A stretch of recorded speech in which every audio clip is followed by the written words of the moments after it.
Hey everybody, it's John. Zack Touchstone.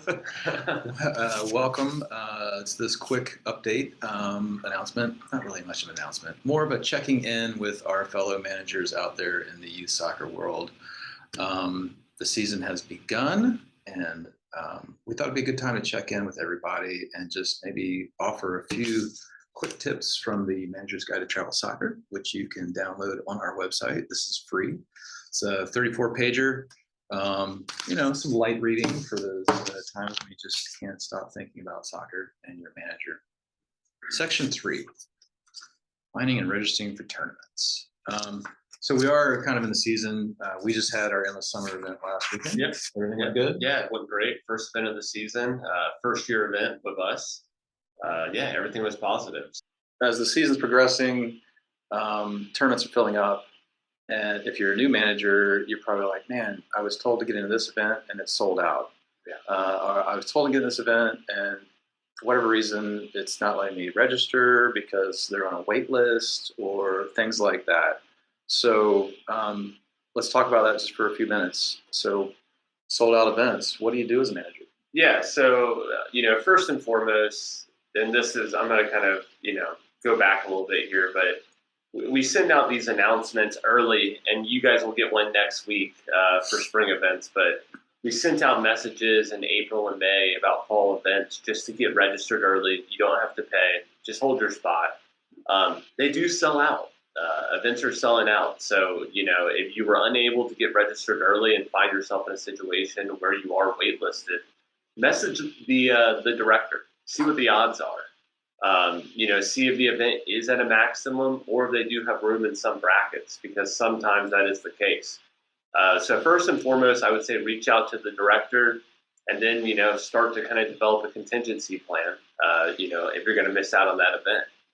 So register early, get in early, you'll avoid the sold out headache. So the second part of that is, well, if it's not sold out, typically when we have events, they kind of, we open registration, it starts to fill up. We see it starting to fill up. We try and email out so people aren't email lists like, hey, we're getting close to capacity here. If you're going to get in now. But once we reach that peak capacity, it really comes down to field space. That's what happens as tournament directors. We've only got so many fields at each location, and they can only handle so many games per day. And when we see that we're reaching that capacity, we will put it on wait list mode. It's not the end of the world if you didn't get in on the initial round, but we highly encourage you to go ahead and continue to register. You can still register when a tournament says it's in waitlist mode. Yep. And kind of depending on how big the waitlist is, your chances are good or kind of slim. Usually about anywhere from 30 to 20, 3 to 4 weeks out, payment deadline. So if you registered and you said, oh, I'll pay by mail, or, oh, I'll pay later with a credit card, and that date comes, like the payment deadline, and your team did not pay, you've been, as tournament directors, we've emailed 2, maybe 3 times, like, hey, this is the deadline, you get in, get your payment made so you can continue to be in this tournament. If that deadline comes and goes, sorry. We're going to go ahead and bump you to the bottom of the wait list, and teams that have registered and paid in order of when they registered, we will call and email them and say, hey, we've got a spot open for you. Go ahead and start checking in. We'll go ahead and accept your team. Yeah, and very often with the wait list, when you register, it's going to allow you to pay by credit card and hold your payment, sort of in limbo. The tournament director is able to go in on the back end once you say you do still have interest in the event and charge your card. So we do, recommend to go ahead and make that pending payment. That way, payment deadline's passed, we're able to charge you and it gets you right in. So yeah, and then once we get through the wait list and all the teams and divisions are locked in, we'll start our scheduling. But what do you do after you've been accepted? Yeah, so we start the online check-in. Exactly. So you've worked hard at the beginning of the season, hopefully in the last few weeks, end of July, you will have worked with your registrar. You've gotten your player cards. You've got your official roster. You've collected whatever guest players, cards, things like that.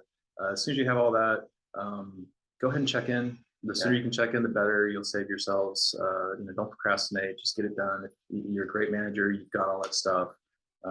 Quick upload, and I don't know, online check-in. Yeah, no, exactly. And I'll say we always just kind of press to start early. There are components of check-in that are not just a flip of a switch. All of our events now do have waivers that are emailed to parents via check-in, or you can upload a waiver that you get physically signed at practice or games. But I would say 95% of people choose the email route. That normally takes 48 hours to get all of your parents to electronically sign that waiver. So, if you started on Friday afternoon, you're gonna have a hard time. So yeah, start early. Most of our check-ins open at least a month prior to the event. So start as early as you can. There's no shame. You're able to go back in there and, redo your stuff, your roster if necessary. So nothing's locked in until, really the week of the event. So yeah, start early. Yep. And then, I kind of wrapping this up, 2 last little items. One, always pay attention to the communication coming in from the tournament director, and always never be afraid to send out an email to us about any questions you may have. We take every communication that comes in seriously, and we want to ensure that we run a great professional event for you and your team and everyone that attends. And then lastly, I would just leave this as a pro tip. In the guide, we sort of talk about at the very end, but I thought now at the beginning of the season is a good time to bring it up. And that is, if you are a manager, go ahead and tag another parent on your team as an assistant.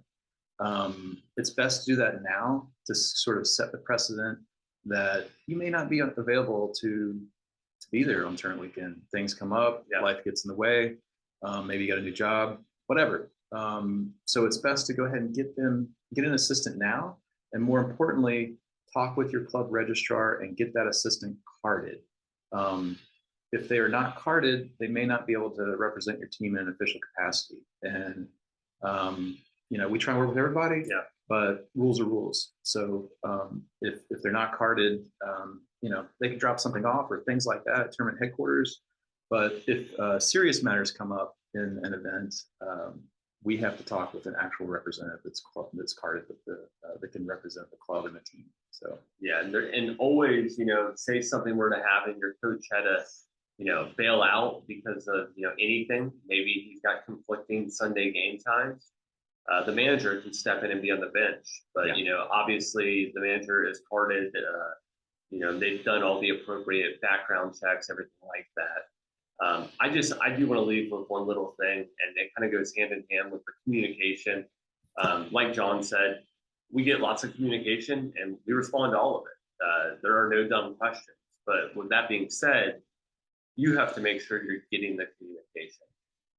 If you're not getting emails, if you're not getting text messages, check your sync account, make sure all of your information is up to date. And, one last little thing kind of goes back to the beginning when registering for the events, register accurately. If you register for an event, one of our spring events, say in November, and you select John Smith as your coach. Well, February comes around, John's no longer your coach. Let us know. We can change that. We're happy to.